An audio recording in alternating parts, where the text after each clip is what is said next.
Hello friends, welcome to Raji's vlogs. ഇന്ന് നമ്മുടെ basics photography ട്യൂട്ടോറിയലിൻ്റെ രണ്ടാമത്തെ എപ്പിസോഡ്.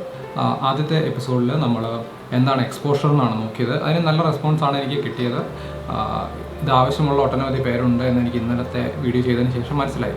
അപ്പോൾ ഇന്നത്തെ വീഡിയോയിൽ നമ്മൾ നോക്കുന്നത് ഫോട്ടോഗ്രാഫിയുടെ ഈ എക്സ്പോഷർ എങ്ങനെയാണ് നമ്മൾ കണ്ടെത്തുന്നത് എന്നുള്ളത് നമ്മളൊരു 3 വീഡിയോയിലൂടെ ഒരു 3 കാര്യങ്ങൾ പറഞ്ഞതിന് ശേഷം 4ാമത്തെ വീഡിയോയിലായിരിക്കും ഇതെല്ലാം കൂടെ കൂട്ടിച്ചേർത്ത് എക്സ്പോഷർ എങ്ങനെയാണ് അല്ലെങ്കിൽ എങ്ങനെയാണ് കറക്റ്റ് എക്സ്പോഷർ സെറ്റ് ചെയ്യുന്നത് നമ്മൾ പഠിക്കുന്നത്. ഇന്നത്തെ വീഡിയോയിൽ നമുക്ക് കറക്റ്റ് എക്സ്പോഷർ കണ്ടുപിടിക്കാനുള്ള 3 കാര്യങ്ങൾ. ഒന്ന് അപ്പർച്ചർ, രണ്ടാമത് ISO, മൂന്നാമത് ഷട്ടർ സ്പീഡ്. ഇന്നത്തെ വീഡിയോയിൽ നമ്മൾ അപ്പർച്ചറാണ് നോക്കുന്നത്. അപ്പോൾ നിങ്ങൾ ഏത് ഫോട്ടോഗ്രാഫി നോക്കിയാലും ഏത് വെഡ്ഡിങ് ഫോട്ടോഗ്രാഫിയോ എന്താണെങ്കിലും നിങ്ങൾക്ക് കാണാം നല്ല ബാക്ക്ഗ്രൗണ്ടൊക്കെ വളരെ സോഫ്റ്റ് ആയിട്ടിരിക്കുന്ന ഒട്ടനവധി ഫോട്ടോസ് നിങ്ങൾക്ക് കാണാൻ സാധിക്കും. അതുപോലെ തന്നെ എനിക്ക് തോന്നുന്നു പ്രൊഫഷണൽ ഫോട്ടോഗ്രാഫി ആയാലും അമച്വർ അല്ലെങ്കിൽ ഹോബി ഫോട്ടോഗ്രാഫി ആയാലും ആൾക്കാർ കൂടുതലും ബാക്ക്ഗ്രൗണ്ട് ബ്ലർ ആയിട്ടിരിക്കുന്ന ഫോട്ടോസ് എടുക്കാനാണ് ആഗ്രഹിക്കുന്നത്. അപ്പോൾ എങ്ങനെ നമുക്ക് ഈ ബാക്ക്ഗ്രൗണ്ട് ബ്ലർ കിട്ടും എന്ന് നോക്കാം. ഇത് ബേസിക്കലി നമ്മൾ അപ്പർച്ചർ അഡ്ജസ്റ്റ് ചെയ്യുന്നത് കൂടിയാണ് നമുക്ക് ഈ ബാക്ക്ഗ്രൗണ്ട് ബ്ലർ കിട്ടുന്നത്. അപ്പർച്ചറിൻ്റെ ഉദ്ദേശം ബാക്ക്ഗ്രൗണ്ട് ബ്ലർ കൊണ്ടുവരിക എന്നുള്ളതല്ല. അപ്പർച്ചറിൻ്റെ ഉദ്ദേശം സബ്ജക്റ്റിനെ ബാക്ക്ഗ്രൗണ്ടുമായിട്ട് ഐസൊലേറ്റ് ചെയ്യുക എന്നുള്ളതാണ്. അതായത് ഒത്തിരി ബാക്ക്ഗ്രൗണ്ട് ഡീറ്റെയിൽസ് വന്നു കഴിഞ്ഞാൽ നമ്മുടെ സബ്ജക്റ്റിലേക്ക് നമുക്ക് നമ്മുടെ വ്യൂവേഴ്സിനെ അട്രാക്ട് ചെയ്യാൻ സാധിക്കത്തില്ല. അപ്പോൾ അങ്ങനെ ഒരു സിറ്റുവേഷനിലാണ് നമ്മൾ അപ്പർച്ചർ യൂസ് ചെയ്തുകൊണ്ട് ബാക്ക്ഗ്രൗണ്ട് ഒഴിവാക്കി സബ്ജക്റ്റിലേക്ക് ശ്രദ്ധ കൊണ്ടുവരുന്നത്. അതിനുവേണ്ടിയാണ് അപ്പർച്ചർ യൂസ് ചെയ്യുന്നത്. പക്ഷേ നമ്മൾ കൂടുതലും ബാക്ക്ഗ്രൗണ്ട് ബ്ലർ ഒഴിവാക്കുക എന്നുള്ളതാണ് നമ്മുടെ മനസ്സിൽ. പക്ഷേ യഥാർത്ഥ ഉദ്ദേശം ഇതാണെങ്കിലും ഈ ബാക്ക്ഗ്രൗണ്ട് ബ്ലർ എന്ന് പറഞ്ഞാലൊരു ബൈ പ്രോഡക്റ്റാണ്. അപ്പോൾ ഞാൻ ഇതിനു വേണ്ടി കുറച്ച് സാമ്പിൾ ഫോട്ടോസ് എടുത്തിട്ടുണ്ട്. നമ്മുടെ കുഞ്ഞിൻ്റെ ടോയ്സ് ആണ് ഇതിനു വേണ്ടി യൂസ് ചെയ്തിരിക്കുന്നത്. അപ്പോൾ നിങ്ങളുടെ കിറ്റ് ലെൻസിലാണെങ്കിൽ അല്ലെങ്കിൽ നിങ്ങളുടെ ക്യാമറയുടെ പുറകിൽ നോക്കിയാൽ നിങ്ങൾക്ക് F ഇട്ടിട്ട് ഒരു നമ്പർ കാണാം. അത് F1.4 F2 എന്നൊക്കെ പറഞ്ഞ് നിങ്ങൾക്ക് കാണാൻ സാധിക്കും. അല്ലെങ്കിൽ F3.5 F4 എന്നൊക്കെ പറയുന്ന ഒരു നമ്പർ നിങ്ങൾക്ക് കാണാൻ സാധിക്കും. അപ്പോൾ ഈ നമ്പറാണ് നമ്മൾ ബേസിക്കലി അപ്പർച്ചർ നമ്പറായിട്ട് പറയുന്നത്. അതുപോലെ തന്നെ അപ്പർച്ചറിൻ്റെ നമ്പർ ഞാനിപ്പോൾ ഇതിൻ്റെ വർക്കിംഗ് എങ്ങനെയാണ്, ക്യാമറയ്ക്കുള്ളിൽ എങ്ങനെയാണ് അപ്പർച്ചർ വർക്ക് ചെയ്യുന്നത് ആ കാര്യങ്ങളിലേക്ക് കടക്കുന്നില്ല. എങ്ങനെ നമുക്ക് ബേസിക്കലി അറിഞ്ഞിരിക്കേണ്ട കാര്യങ്ങൾ മാത്രം ഈ വീഡിയോയിൽ പറയുന്നുണ്ട്. പിന്നീട് നമ്മൾ ഈ ബേസിക് കാര്യങ്ങൾ കവർ ചെയ്തിട്ട് ഒന്നും കൂടെ ആ കാര്യങ്ങൾ നമുക്ക് നോക്കാം. ഇത് പണ്ട് ചെയ്തിട്ടുള്ളതാണ് എൻ്റെ ഡീറ്റെയിൽ വീഡിയോ ഒക്കെ. അപ്പോൾ സിമ്പിളായിട്ട് പറഞ്ഞാൽ ഈ F നമ്പർ ഏറ്റവും കുറഞ്ഞിരുന്നാൽ നിങ്ങൾക്ക് ബാക്ക്ഗ്രൗണ്ട് ബ്ലർ കിട്ടും. F നമ്പർ എത്രയും കൂട്ടി ഇരിക്കുന്നുവോ അതിനനുസരിച്ച് കൂടുതൽ ഡീറ്റെയിൽ ക്യാമറ ക്യാപ്ചർ ചെയ്യും. അതായത് ബാക്ക്ഗ്രൗണ്ടും സബ്ജക്റ്റും എല്ലാം ക്യാമറ ക്യാപ്ചർ ചെയ്യും. നോർമലി ഒരു കിറ്റ് ലെൻസ് ഒക്കെ ആണെങ്കിൽ 3.5 തൊട്ടാണ് സ്റ്റാർട്ട് ചെയ്യുന്നത് തോന്നുന്നു. F22 വരെ കാണും, അല്ലെങ്കിൽ F18 F11 ഒക്കെ വരെ പല ലെൻസിലും പല രീതിയിലാണ് നമുക്ക് കാണാൻ സാധിക്കും മാക്സിമം. അപ്പോൾ F11 F22 ഒക്കെയാണ് നിങ്ങൾ ഷൂട്ട് ചെയ്യുന്നതെങ്കിൽ ബാക്ക്ഗ്രൗണ്ട് ബ്ലർ നിങ്ങൾക്ക് കിട്ടത്തില്ല. അതുപോലെ തന്നെ F3.5 കിട്ടാൻ ചെറിയ ഒരു സപ്രഷൻ കിട്ടുമെങ്കിലും നമുക്ക് കിട്ടത്തില്ല. കൂടുതലും വെഡ്ഡിങ് ഒക്കെ ചെയ്യുന്ന ആൾക്കാർ F2.8 അല്ലെങ്കിൽ F1.8 നമ്മൾ ഷൂട്ട് ചെയ്താലും നല്ല ബാക്ക്ഗ്രൗണ്ട് ബ്ലർ കിട്ടും. ഞാൻ എന്തായാലും നിങ്ങളെ കുറച്ച് സാമ്പിൾ ഫോട്ടോസ് കാണിക്കാം. ഒരു 3 ടോയ്സാണ് ഞാൻ അതിനകത്ത് ഇൻക്ലൂഡ് ചെയ്തിരിക്കുന്നത്. അപ്പോൾ 3 ടോയ്സും ഒരു പ്രത്യേക രീതിയിലാണ് അറേഞ്ച് ചെയ്തിരിക്കുന്നത്. അതായത് ഇവിടെ ഒന്ന്, അതിന് ഇച്ചിരി പുറയിലേക്കൊന്ന്, അതിൻ്റെ ഇച്ചിരി പുറയിലേക്ക് എന്നുള്ള ഒരു രീതിയിലല്ല ഞാൻ അറേഞ്ച് ചെയ്തിരിക്കുന്നത്. ഒരു ടോയ് ഈ ഭാഗത്താണെങ്കിൽ ഒരു ടോയ് ഇച്ചിരി ഗ്യാപ്പ് ഇട്ട് ഇവിടെയായിട്ടാണ്, മൂന്നാമത്തെ ടോയ് ഇതിൻ്റെ രണ്ടിൽ നടുക്ക് പുറകിലായിട്ടാണ്. അപ്പോൾ അങ്ങനെ ഒരു അറേഞ്ച്മെൻറ്റിൻ്റെ മെയിൻ റീസൺ ഞാൻ ഒരിക്കലും പ്രതീക്ഷിക്കാത്ത ഒരാൾ അദ്ദേഹം അപ്പർച്ചറിനെ കുറിച്ച് വിചാരിച്ചിരുന്ന രീതി പറഞ്ഞു. അപ്പോൾ അതൊന്ന് മനസ്സിലാക്കാൻ വേണ്ടിയാണ് ഞാൻ അങ്ങനെ അറേഞ്ച് ചെയ്തിരിക്കുന്നത്. അദ്ദേഹം എങ്ങനെയാണ് ചിന്തിച്ചിരുന്നത് വെച്ചാൽ, അപ്പർച്ചർ എന്ന് പറഞ്ഞാൽ നമ്മുടെ ക്യാമറയ്ക്കുള്ളിലെ ഡയഫ്രാം ചെറുതാകും തോറും അപ്പർച്ചർ വാല്യൂ കൂടും. F11 ഒക്കെ ഇടുമ്പോൾ ഡയഫ്രാം ചെറുതാകും. F1.8 ഒക്കെ ആണെങ്കിൽ ഡയഫ്രാം വലുതായിക്കൊണ്ടായിരിക്കും. ഓക്കെ, അപ്പോൾ ഇദ്ദേഹം ചിന്തിച്ചിരുന്നത് ഈ ഡയഫ്രത്തിൻ്റെ ഹോള് ചെറുതാകുന്നതിനനുസരിച്ച് അത്രയും സബ്ജക്റ്റ് മാത്രമേ നമ്മുടെ ക്യാമറയുടെ ഫോക്കസിൽ വരൂ എന്നുള്ളതാണ് അദ്ദേഹം വിചാരിച്ചത്. പക്ഷേ അങ്ങനെയല്ല. നമ്മുടെ അപ്പർച്ചർ ഫോക്കസ് ചെയ്യുന്നത് ഇപ്പോൾ F1.8 ആണെങ്കിൽ വളരെ കുറച്ച് കാര്യങ്ങളെ ഫോക്കസിൽ വരത്തുള്ളൂ. അതൊരു ലൈനിലായിരിക്കും ഈ ഫോക്കസ് പോകുന്നത്. അല്ലാതെ സ്ട്രെയിറ്റ് ആയിട്ടല്ല ഈ ബ്ലർ നമ്മുടെ ഫോട്ടോയിൽ വരുന്നത്. ഞാൻ പറഞ്ഞ കാര്യം മനസ്സിലായെന്ന് വിചാരിക്കുന്നു. സ്ട്രെയിറ്റ് ആയിട്ട് നടുക്ക് നിൽക്കുന്ന സബ്ജക്റ്റിനെ മാത്രം വന്നിട്ട് സൈഡിലുള്ളതെല്ലാം ബ്ലറാകും. അങ്ങനെയല്ല, ഒരു ഹൊറിസോണ്ടൽ ലൈനിലുള്ള കാര്യങ്ങളെല്ലാം ഫോക്കസിലാവും. അതിന് മുൻപിലും പുറകിലുമുള്ള കാര്യങ്ങൾ ഔട്ട് ഓഫ് ഫോക്കസ് ആവും. അങ്ങനെയാണ് സംഭവിക്കുന്നത്. അപ്പോൾ നമുക്ക് സാമ്പിൾ ഫോട്ടോസ് നോക്കാം.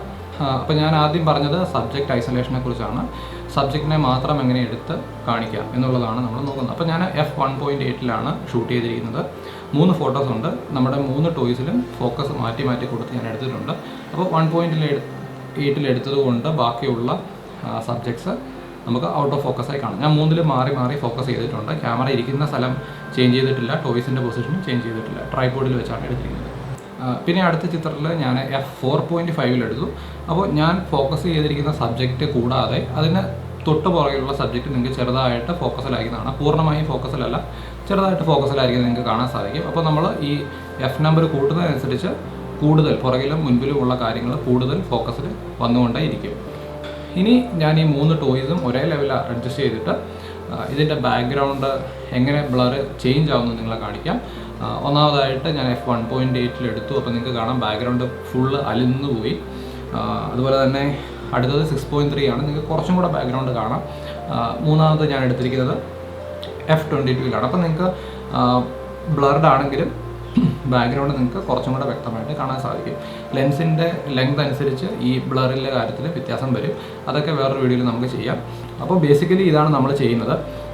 അപ്പോൾ എന്തിനാണ് പല ഫോക്കൽ ലെങ്ത് എന്ന് ചോദിച്ചാൽ, നമ്മളിപ്പോൾ f1.8 എന്ന് പറയുന്ന അപ്പർച്ചർ, അതിൽ നമുക്കറിയാം ബാക്ക്ഗ്രൗണ്ട് ഫുള്ള് ഔട്ടാകും. നമുക്ക് വേറെ ഒന്നും കിട്ടത്തില്ല, നമ്മുടെ സബ്ജക്റ്റ് മാത്രമേ കിട്ടത്തുള്ളൂ. കൂടുതലും പോർട്രൈറ്റ്സ് എടുക്കുമ്പോഴാണ് നമ്മൾ അങ്ങനെ ചെയ്യുന്നത്. വേറെ ഒരു കാര്യങ്ങളും നമുക്ക് വേണ്ട.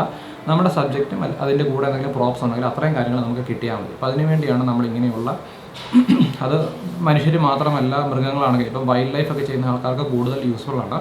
അവർക്കൊരു ലോങ് ലെൻസും അതുപോലെ തന്നെ നല്ല ഓപ്പൺ അപ്പർച്ചറിൽ ഷൂട്ട് ചെയ്താൽ അവരുടെ ആ ഒരു പർട്ടിക്കുലർ ഒരു പുലിയാണെങ്കിൽ പുലി അത് മാത്രമേ ഫോക്കസ് വരത്തുള്ളൂ. ബാക്കിയുള്ളതെല്ലാം ഔട്ട് ഓഫ് ഫോക്കസ് ആവും. ഇപ്പം എല്ലാ കാര്യങ്ങളും ഫോക്കസിലാകുന്ന ഒരു ലെൻസ് ആണെങ്കിൽ, ഒരു അപ്പർച്ചറാണെങ്കിൽ അവർ യൂസ് ചെയ്യുന്നെങ്കിൽ നിങ്ങൾക്ക് പെട്ടെന്ന് ആ മൃഗത്തിലേക്ക് നമ്മുടെ ശ്രദ്ധയെ കൊണ്ടുവരാനായിട്ട് നമുക്ക് സാധിക്കത്തില്ല. പിന്നെ നമ്മൾ f4.8 f5 അല്ലെങ്കിൽ അങ്ങനെയുള്ള അപ്പർച്ചർ, കുറച്ച് ബാക്ക്ഗ്രൗണ്ട് നമ്മൾ കാണിച്ചുകൊണ്ടുള്ള അപ്പർച്ചർ യൂസ് ചെയ്യുന്നത്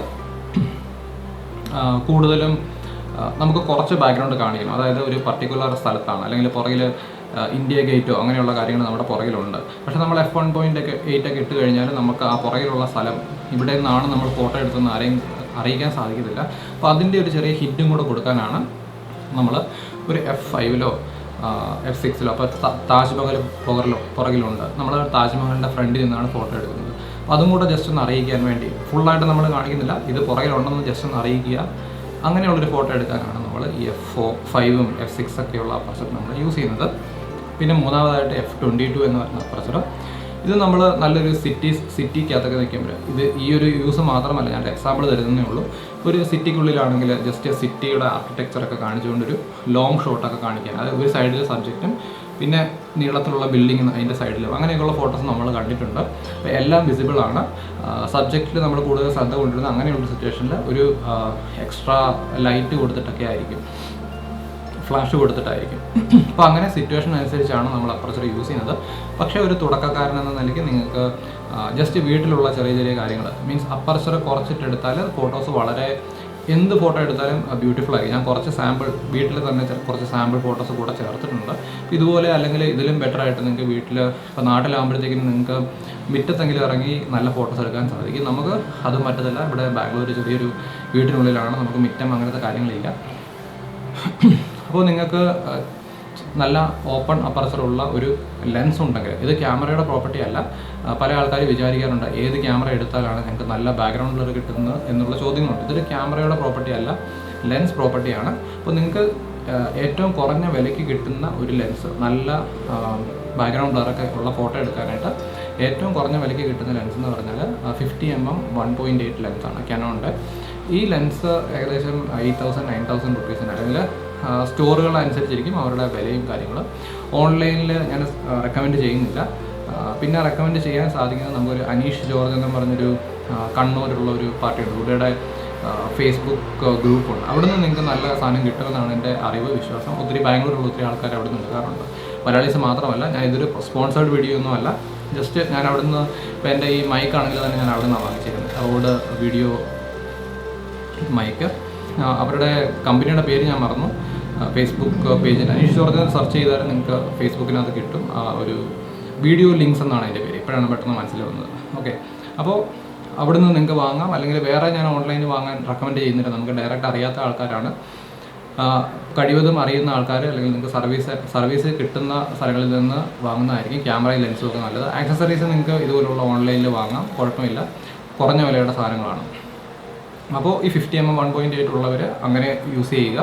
പിന്നെ വൈഡ് അപ്പർച്ചർ ഇല്ലാത്ത ലെൻസാണ് ഇപ്പോൾ നിങ്ങളുടെ കയ്യിലിരിക്കുന്നെങ്കിൽ നിങ്ങൾക്ക് നിങ്ങളുടെ ഇപ്പോൾ കിറ്റ് ലെൻസ് ആണെങ്കിൽ സ്റ്റാർട്ടിങ് 3.5 ആണ്.